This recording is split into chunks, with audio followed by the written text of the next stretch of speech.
हम लोग coefficient of thermal conductivity को समझते हैं। तो पहले हम लोग समझते हैं कंडक्टिविटी क्या होती है, उसका कंडक्शन क्या होता है। तो मान लीजिए एक बॉडी ले लेते हैं कॉपर की, तो उसमें हीट का फ्लो यानी कि हीट का जो ट्रांसफ़र होगा उसी को कंडक्शन कहेंगे।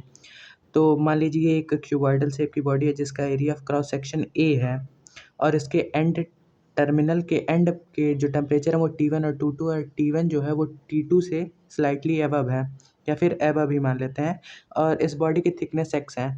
तो जो हीट फ्लो होगा इस बॉडी में वो डायरेक्टली प्रोपोर्शनल होगा एरिया ऑफ क्रॉस सेक्शन के, ऑब्वियस सी बात है। और जो हीट फ्लो हो रहा है वो डायरेक्टली प्रोपोर्शनल होगा टेम्परेचर डिफरेंस के, और ये जो हीट है ये डायरेक्टली प्रोपोर्शनल होगा कि कितने टाइम में ये हीट इसमें फ़्लो हो रहा है। ऑब्वियस सी बात है कि डायरेक्टली प्रोपोर्शनल ही होगा, क्योंकि एक एग्जांपल से समझते हैं। मान लीजिए कोई किसी बॉडी में 5 मिनट हीट फ़्लो हो और 10 मिनट हीट फ़्लो, तो ऑब्वियस सी बात है 10 मिनट वाला ज़्यादा बॉडी हीट होगी। और हीट जो है वो हीट फ़्लो इन्वर्सली प्रोपोर्शनल होगा थिकनेस ऑफ बॉडी की। जो बॉडी मोटी है उसमें कम हीट वो कम गर्म होगी और पतली बॉडी ज़्यादा गर्म।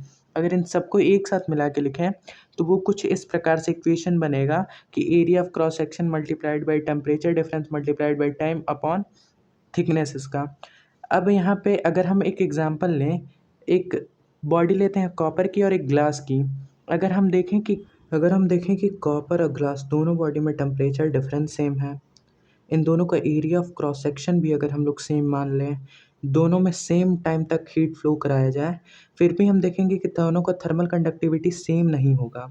ऐसा इसलिए होगा क्योंकि ऑब्वियस सी बात है कॉपर एक गुड कंडक्टर ऑफ हीट है और ग्लास एक बैड कंडक्टर ऑफ हीट है। तो यहाँ पे हम एक कांस्टेंट लगाएंगे, एक कांस्टेंट जिसको हम लोग के लिख रहे हैं और बाकी इक्वेशन सेम हो जाएगा। यहाँ पे ये जो के कांस्टेंट है इसी को कोफिशिएंट ऑफ थर्मल कंडक्टिविटी कहेंगे। कोफिशिएंट का मतलब ही कांस्टेंट होता है, तो ये के जो थर्मल कंडक्टिविटी का कोफिशिएंट हो जाएगा।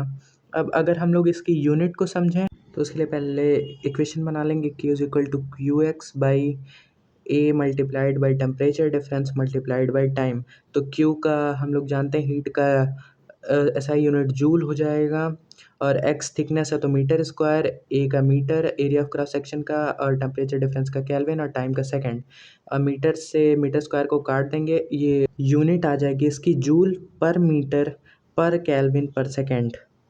और इसका अगर हम लोग डायमेंशन लिखें थर्मल कंडक्टिविटी के कोफिशिएंट का तो वो सिंपली हो जाएगा MLT-3 theta minus. So thanks for watching, make sure to like share subscribe.